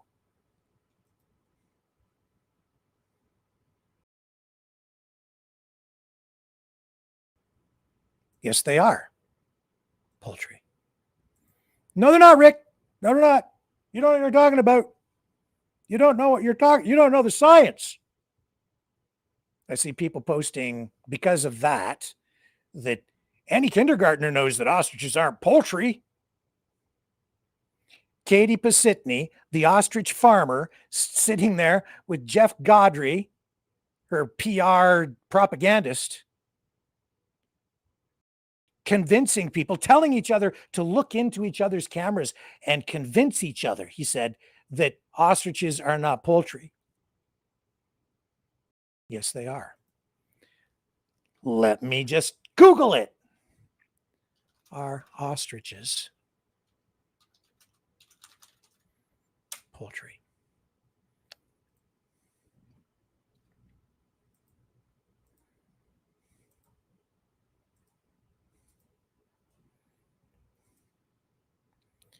Here's the answer. Oops. There. Google. Yes, ostriches are considered poultry. While they are large birds and their meat is red, they are included in the definition of poultry as domestic or captive birds raised for meat, eggs, or feathers, and other products like ostrich oil, which the farm had been using the ostriches for when they slaughtered them for food and other products like oils and hair tonics and skin ointments and stuff. So they are considered poultry when they're raised from meat, eggs, or feathers, a classification upheld by government agencies and agricultural bodies such as the Canadian Food Inspection Agency and the USDA, the United States Department of Agriculture. And that's important. And it's not just those two government agencies, it's pretty much every government agency around the world. They are considered poultry. They are because they are poultry. Ugh. But they now have people convinced that they're not poultry. Why don't they want them to be poultry? Because if they can somehow force people to believe that the ostriches are not poultry, that they are the Gulf of freaking America, then they'll be the Gulf of America because they say so. And then maybe Trump will chime in and say that the ostriches are not poultry. They're whatever you want them to be. If they're not poultry, then what are they? Well, they'll make something up, but they're not poultry. And they don't want them to be poultry because they want them in a different classification so that they don't have to be called. Because it's poultry that is part of the stamping out policy. So they just, no, it's not true. They don't, the CFIA doesn't know what they're talking about. Yes, they do. But they don't. They're either lying or they're idiots. And if she doesn't even know that ostriches are poultry, then she is definitely in the wrong business. And if they're telling you that ostriches are not poultry, they're clearly wrong. Why would you believe anything they say about any of the science? Because they clearly don't have any knowledge. Because any kindergartner knows that ostriches are freaking poultry. Do you think those people chanting, ostriches are not poultry, ostriches are not, do you think they're thinking straight as they do this? Ostriches are not poultry. Ostriches are not poultry. Ostriches are poultry. Yes, they are. They are 100% poultry. Birds, poultry. Yep. Why are they telling you otherwise? Because they're not really being honest with you. Do I talk about a psyop? Okay, everyone, repeat after me. Repeat it over and over and over again. Get people to repeat it. Do you know the average reading level out there is grade 6? Do you think it might be, how hard do you think it might be to just play with people's minds when their knowledge of science, farming, and poultry is probably pretty limited? I'm not saying people are stupid. I'm saying that the education system has clearly let some people down, and it has, and what we have on our hands as a society is people who are kind of specialized, right? If you're an accountant, you might not know very much about farms. So when somebody tells you that ostriches aren't poultry, what the hell do you know about ostriches? Probably nothing. So you just believe them, especially if they're an ostrich farmer. They have a level of credibility, or so it appears. Not with me,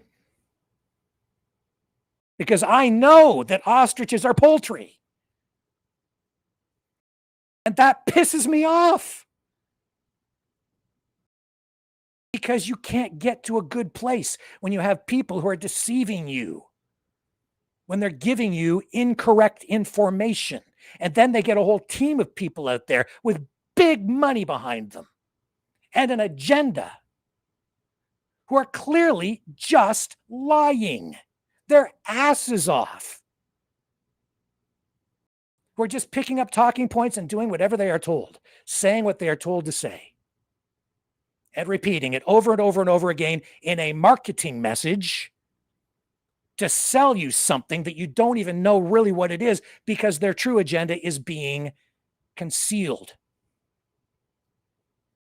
It isn't about the ostriches at all, really. It sort of is for Katie Pisitny, but at this point, those ostriches don't even matter to her at this point financially, because she's going to be taken care of. She has billionaires behind her now who are involved in big U.S. politics, international politics. The whole farm has money behind it now. That's why she's on the speaker's tour. But they still want you to donate. And they're still raking in the cash. And it's a bunch of people now. It's a giant money-making operation out there. And the funds are flowing because the emotions are running high. Truth be damned. When there are dollars at stake.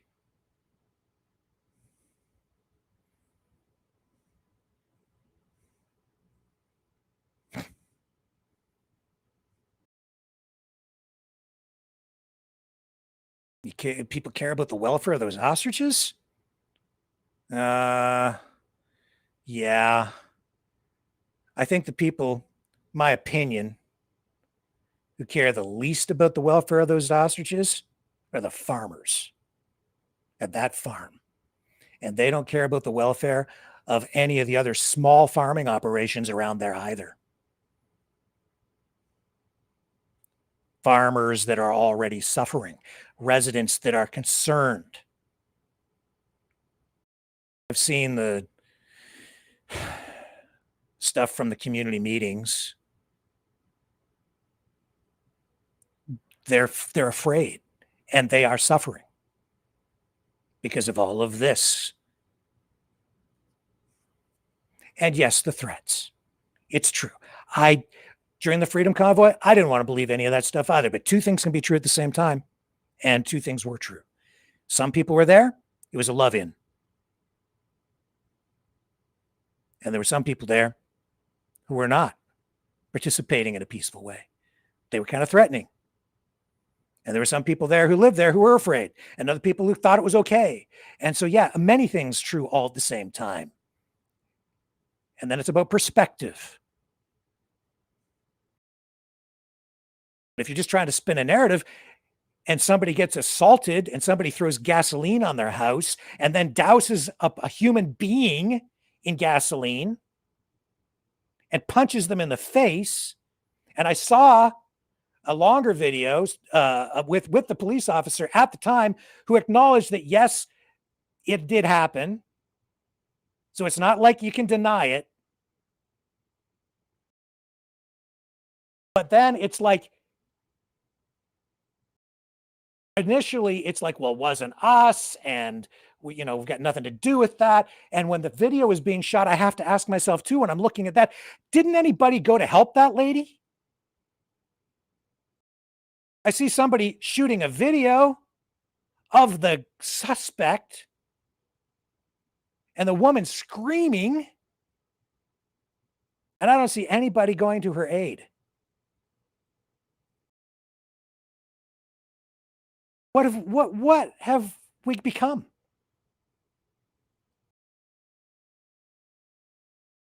So many times over the past 3 years, I did things here to try to help people within the freedom movement.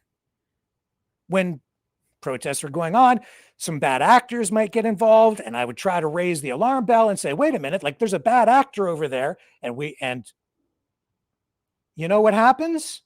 I get attacked. Because I'm saying we need to do better. No, you got to shut Walker down. Shut that guy up. Wait a minute. Weren't we upset when we were all getting locked down, masked up, forced to get jabberonied? And nobody liked that treatment? Weren't people upset when they were getting canceled? during the pandemic when you were getting your YouTube channel shut down or you couldn't say what you wanted to say on Facebook. And there was so much like heavy duty censorship at that time. And nobody liked that. And what do we see going on here now?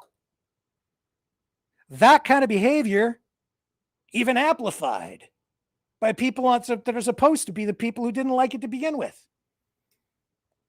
So they're canceling anybody that disagrees with them or don't report on that poor lady being.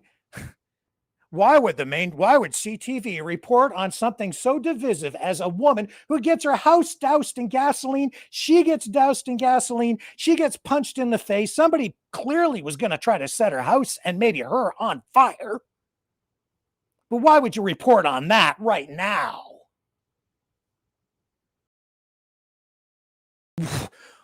How inconvenient for you. Save your ostriches. To hell with the woman next door. Let her house go up in flames. Let her suffer. No justice for her. Don't draw any attention to it. Sweep it under the carpet.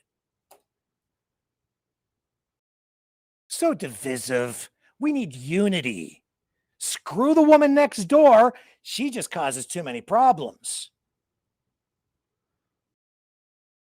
Then do the right thing. Do the right thing. Do the right.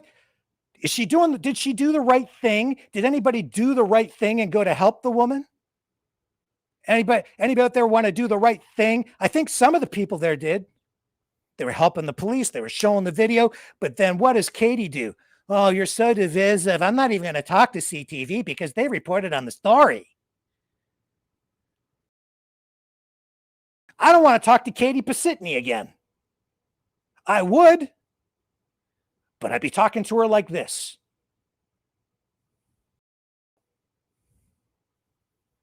Where's the concern for the woman? Oh, it's so divisive. And, oh, my ostriches. No, it's not. I hope the lady's okay. Is there anything we can do to help her? Maybe if we extend an olive branch and a helping hand, maybe we would foster a better relationship with my neighbor. No, let's just try to ignore, pretend it didn't happen. Let's not talk to anybody. Oh, well, we have to now because CTV did this. Oh, my God.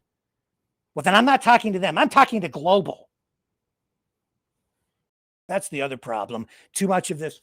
I'm not talking to this guy and I'm not talking to that guy. And then I get accused of censorship. I talk to everybody if they want to talk. I've put feelers out in the last few days. You want to talk? You want to talk? And a lot of people won't talk because I've talked to that guy or I've talked to that guy. And there's not enough dialogue. And that's why we're not getting to a place where we're going to get good policy at the end of this. And people are like, well, how come you'd want to kill the ostriches? I don't want to kill the ostriches. But at the same time, I don't want chaos. And I recognize that we still need to have a system in place that will protect other farmers and the ostrich farm in the end. If you play by the rules, the system can work for you too. Not using the system has brought in a lot of money, actually. So I don't know that they need compensation from the CFIA at the end of this. I don't know how much they've raised, but it's a lot. And we have the assurance from John Catsimatidis, the billionaire out of New York, that he's going to bankroll this thing. So it looks to me, based on what he said, plus other donations and other rich people who are backing this thing up from the United States, that they're going to be okay. But donate now.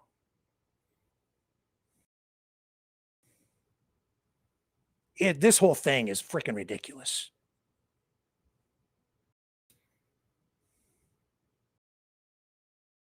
And the real issue is what happened back in January when the CFIA was first called out there. And the real issue is the welfare, not just of those ostriches, But of all the other poultry farmers and the chickens and the turkeys and even other ostriches that are in that area, because there are other ostrich farms in that area, at least one that I know of because I spoke to them.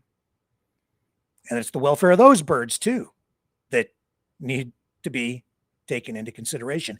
Back then, when the virus was for sure running rampant through the farm at the time. Now it's a more complicated ethical and legal issue and policy issue. So complicated that the average person can't understand the dynamics in play and the dangers in the big picture that are present in whatever policy or precedent is set at the end of this because of selfishness.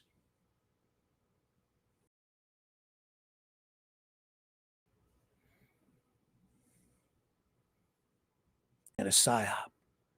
Ostriches are not poultry. Yes, they are. They most definitely are. You should be asking yourself, why are they telling me otherwise?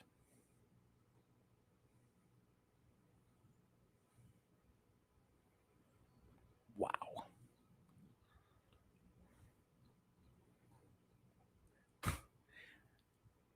I'll be right back.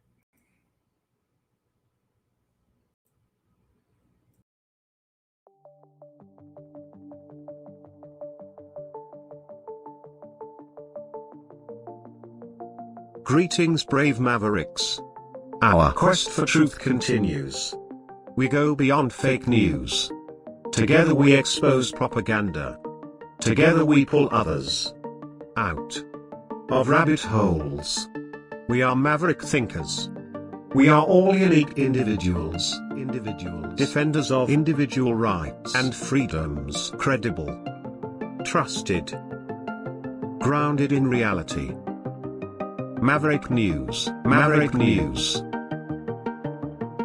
Defending free speech. Free speech. Donate at freedomreporters.com. Do it now. Tomorrow may be too late. Maverick News. The world is watching.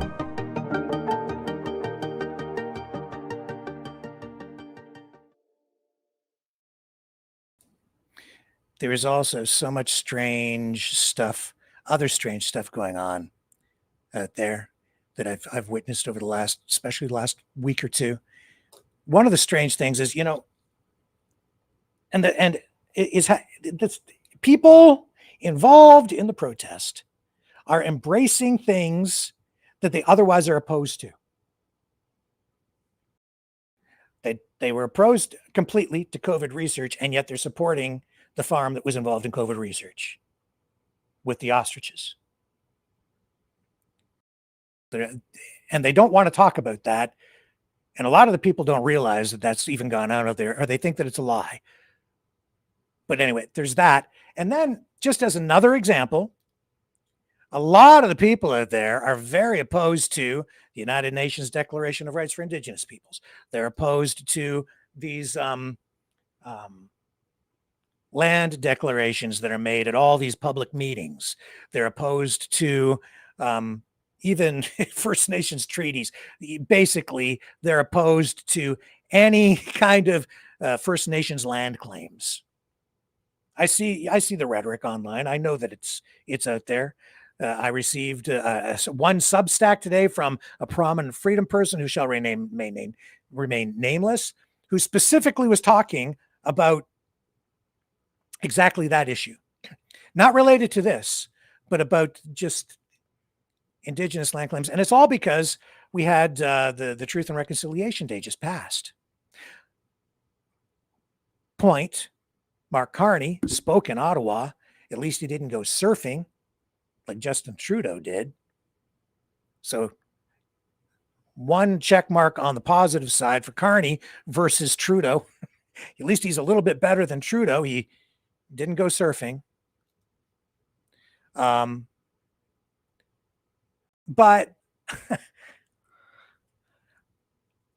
See, and there's this whole thing, a lot of it's happening out in BC where legal precedent is being set. And this is coming back to the ostriches. There's a land claim that was just settled in court where they basically gave control of unceded territory.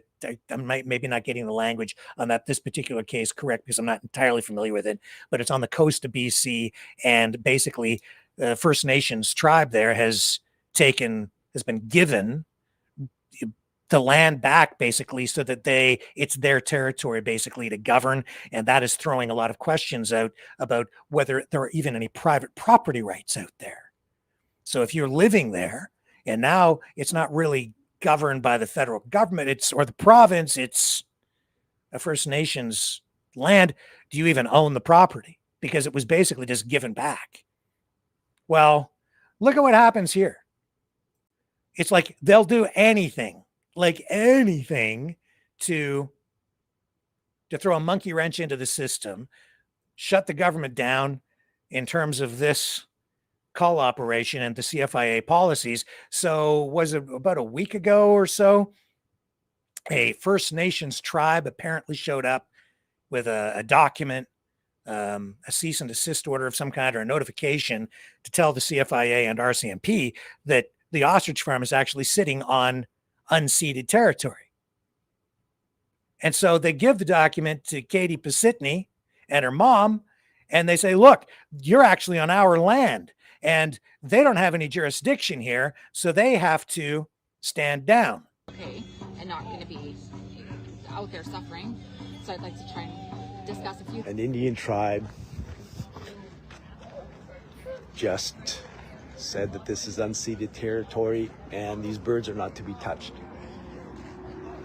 Wow.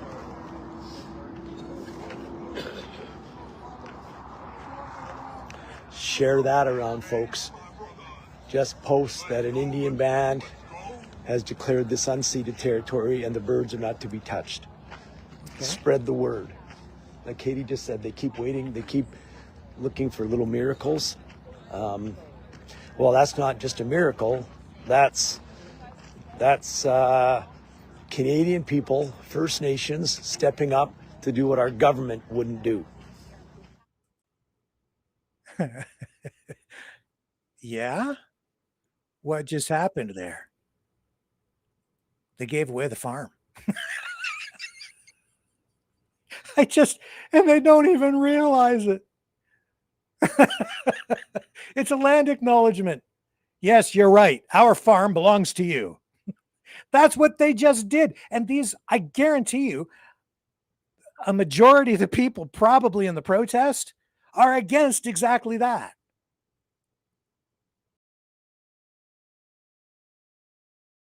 So you see how everything's getting flipped upside down so that they're getting people to do things that they otherwise wouldn't do and to support things that they're actually supposed to be against. They've taken the people and they've taken their whole set of values, all of their political beliefs, all their goals, and they've turned them 180 degrees on end. And they don't even realize it's been done to them.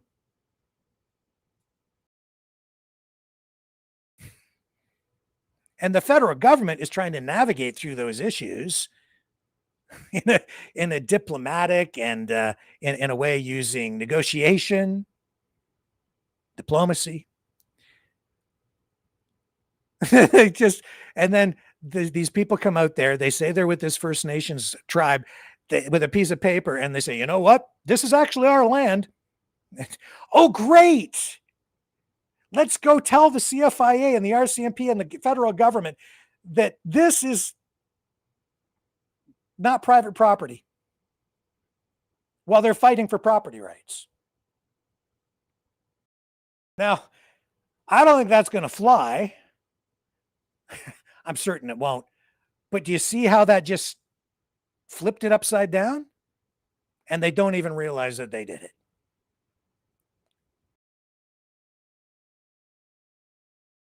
Blows my mind.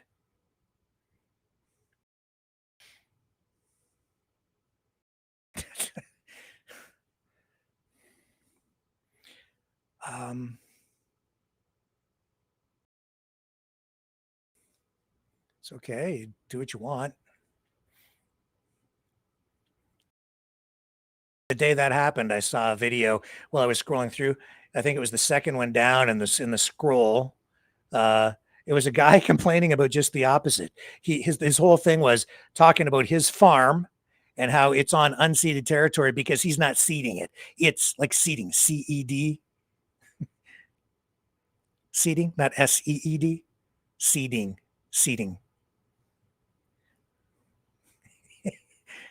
With a C, not an S. I'm not ceding my territory because this farm belongs to me. It's private property. Nobody's taking it away from me. It was just the opposite of what just happened at that farm.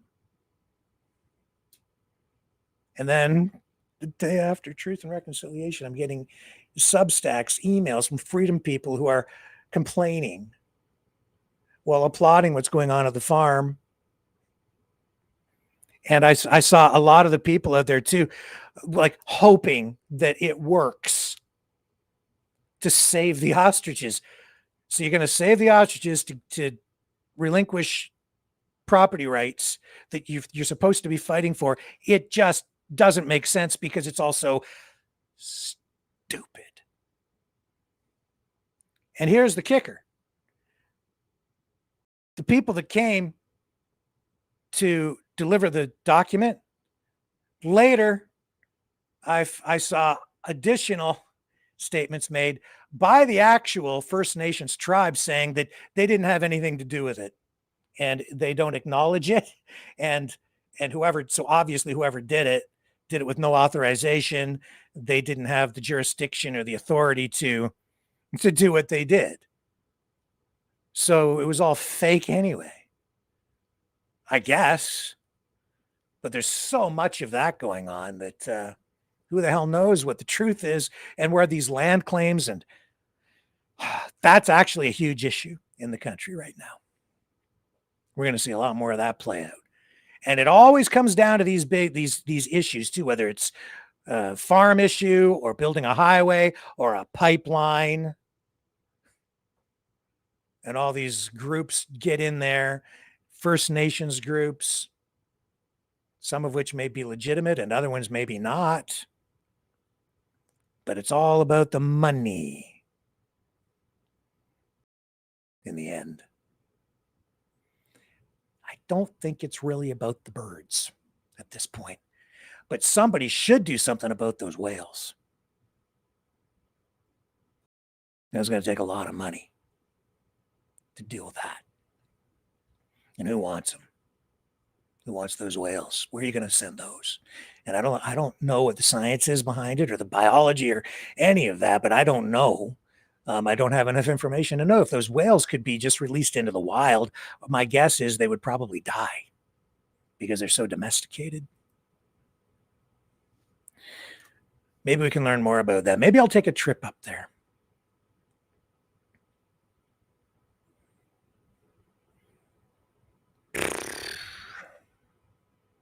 Yeah, another post here questioning the ownership of the farm, whether the farmers are actually the real owners of the farm. Maybe they'll be evicted. There are questions surrounding all of that. I don't know. I did see we did post the documents about it before. And then I talked about the cancel culture and all these posts about doxing businesses, calling them out. It makes me, I don't like it because it's exactly what the left was doing to people on the conservative or right side before, which is why I came out so, hard against all that stuff before. I don't like it. I don't like people being canceled and shut down. But I clearly see that people on the other side are just as bad or worse. Makes me wonder if maybe they're from the same side a lot of the time. specifically, let me see if I can find what I'm talking about here. Some of these tabs getting kind of shut down as I go through. I'll find it here for you. Like the company that was trucking in the fencing, there was a post made basically saying that they had only a certain amount of time, and if the company didn't do something to call back in the fencing, they were going to start, or maybe it was the gas company, they were going to start posting the personal phone numbers of people involved. See if I can find it here. I'm going to scroll down.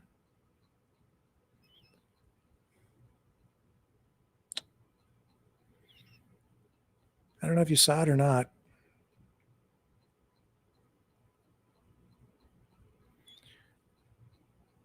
When I saw that one, it just, that left a bad taste in my mouth too. This is why you lose me.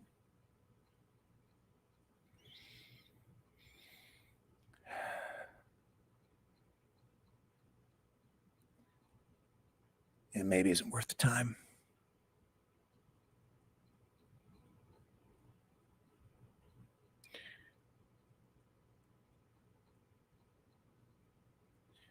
Yeah, I can take my word for it. I can find it another time if we need to. Trust me, it was there. There's just so much of it, especially at this point. Here, let me take a break. We're going to come back and well, actually, you know what?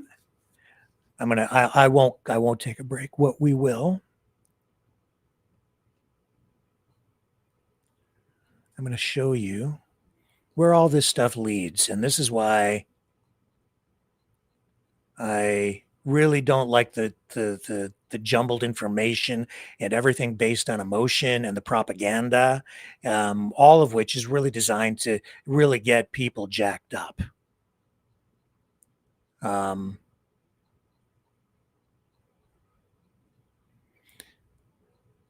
Yeah, I have to scroll back too far to find it. Anyway, I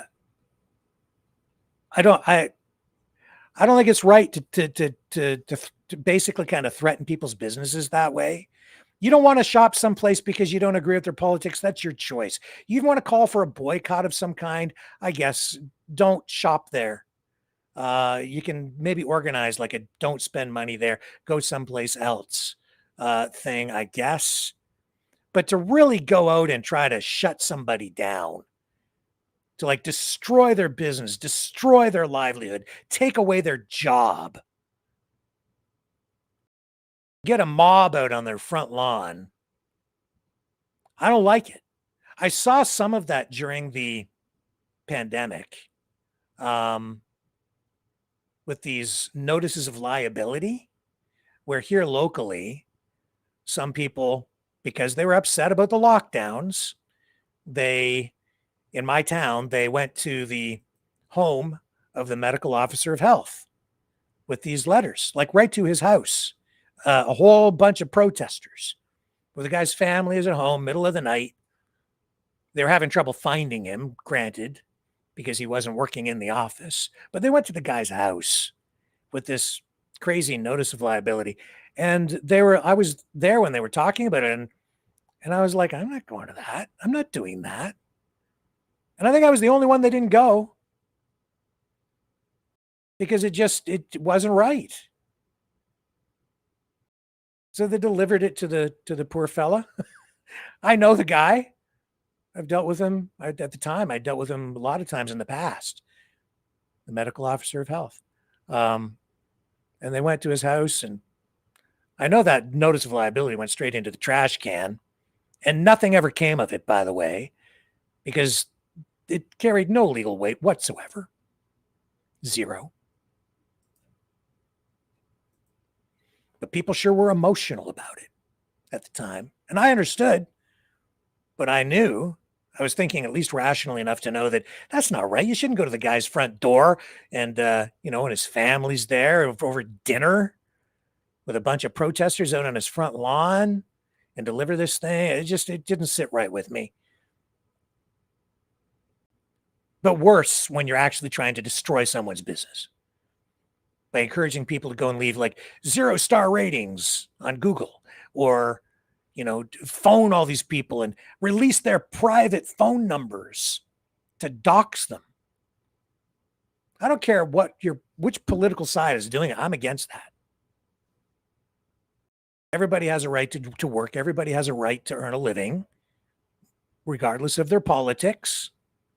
And people shouldn't lose their jobs because of something like, I think the ostriches should live. I think the ostriches should be culled. Because we're talking about human beings and livelihoods. And they have a right to make a living. And people have lost their perspective because of all the emotion being injected into this. I don't even think it's a debate. It's become sort of an online information war. And it's a political war that has now evolved into this circus. That's what it is out there. It's not even a circus. I've said it before. It's a freaking horror show. And it is a psyop of sorts. Ostriches are not poultry. The lying about, you know, the CFIA is torturing the birds. You have to remember that if you are an influencer and you have thousands or maybe even tens of thousands or hundreds of thousands of viewers, there is responsibility that comes with that. Because what you say, people will believe. And I see people with audiences like that, and they lie. They say things for clicks. They post things to just get clicks. A lot of this is happening in an irresponsible way because a lot of the people who are in those positions, while you may think they're journalists, they're really not there as journalists. They're there as influencers. So a lot of them are being paid, and they're not following a code of ethics, a code of conduct that a real bona fide news reporter would, or a true journalist would. It is a form of journalism. Even propaganda can be classified as a form of journalism. But with that comes responsibility. And especially now, because if you look at what's going on with self-harm, harming of other people, people being indoctrinated, radicalized in various ways, people not understanding what is being said because they can't separate facts from emotion, people are being led to do dangerous things, make bad decisions. Case in point, this video sent to me overnight, very, very concerning, because I don't know who this guy is, and I don't know where his head is truly at. But he's been watching everything going on out at that farm. I don't know if he's been to the farm. I don't think he's out there right now. I get the sense he's in Ottawa, but he is jacked. Jacked. Where's this going to lead?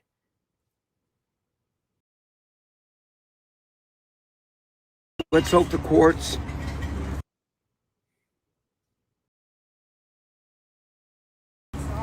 go the farmer's way. And if they don't, and the CFIA and the RCMP kill those ostriches, kill those birds, I promise you, you're going to see us here in Ottawa. Like I said, past 3 years, I've remained peaceful. You kill those birds,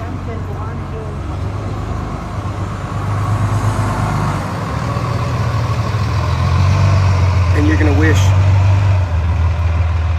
you never met me. Have a great day, and remember,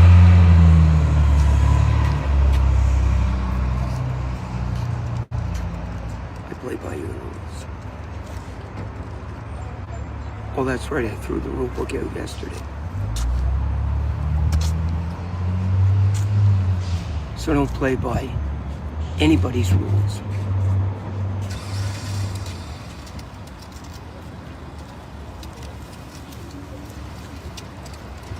Those birds are harmed.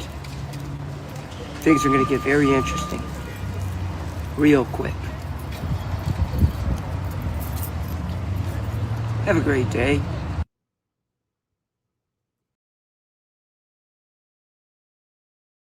If anybody knows who that guy is, he needs some help. If you know who he is, you should do something to get him some help before something bad happens.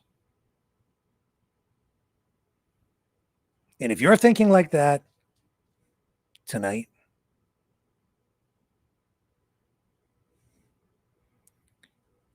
I can just tell you, it isn't that bad. It just isn't. Because the people who have taken you to that place are not being truthful with you. They're using you. They have no respect for you, and they are using you as a pawn.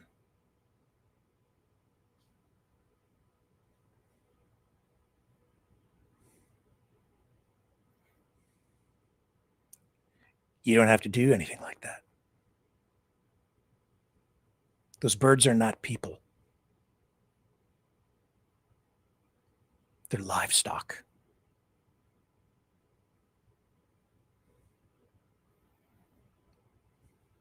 Regardless of what happens, they're not people.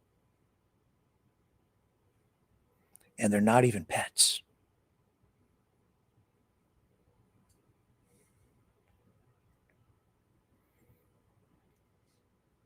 It's time to separate the emotions from the facts. Get some perspective. Reflect on all of this.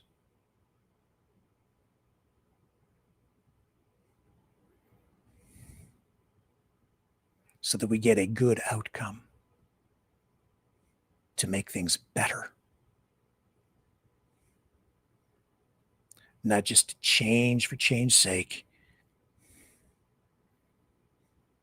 or just to destroy something to get I don't know what on the other side. Because the people who are driving that process are being deceptive. They are not being transparent at all. Quite the opposite. They're being very opaque. They're using the emotion to mask their true intent.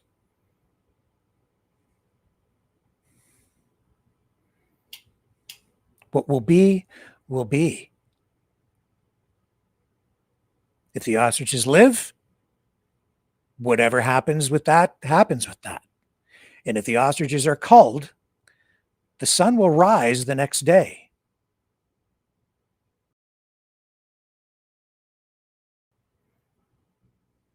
And it's going to be okay. Either way. Promise. As long as you're okay.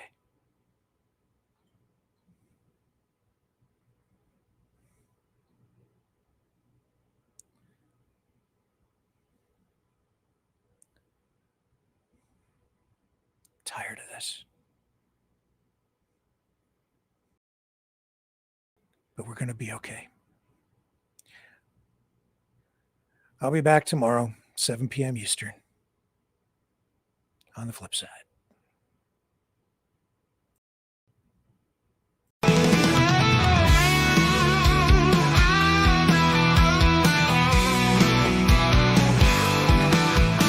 I heard old Cosmo howling last night up on the hill where the moon shines so bright.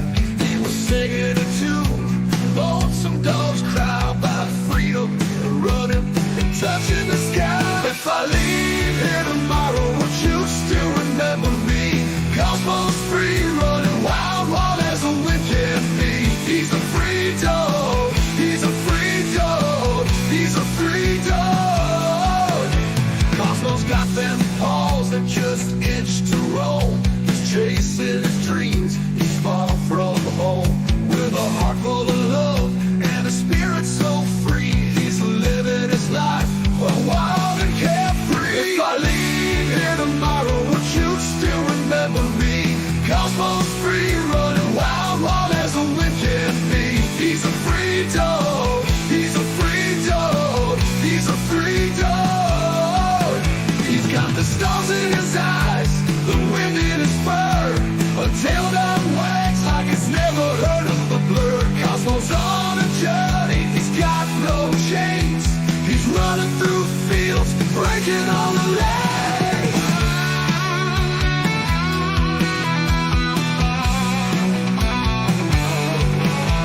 Now the night's getting cold, the sky's turning gray. But Cosmo's still out there, he's miles away. He's not looking back, he's got his path to tread. With every step, he's leaving his path. If I leave here tomorrow, would you still remember me? Cosmo's free, running wild, wild as the wind can be. He's a free dog, he's a free dog, he's a free dog. So if you're feeling lost, just think of Cosmo's run. Remember his spirit, his freedom, his fun. And maybe one day, when you're feeling alone, you'll find your own freedom and let your spirit go. If I leave here tomorrow, would you still remember me? Cosmo's free, running wild, wild as the wind can be. He's a free dog, he's a free dog, he's a free dog.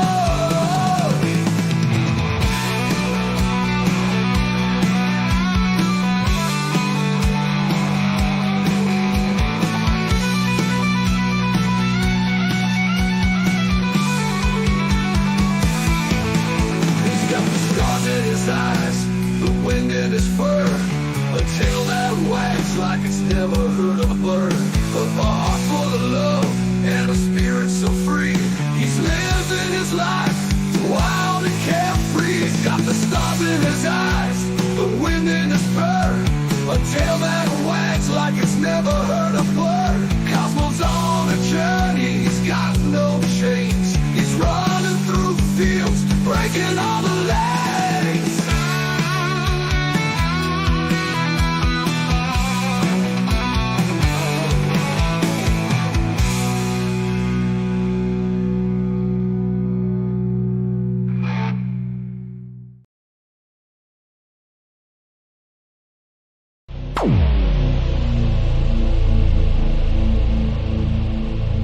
This has been a Maverick Multimedia production.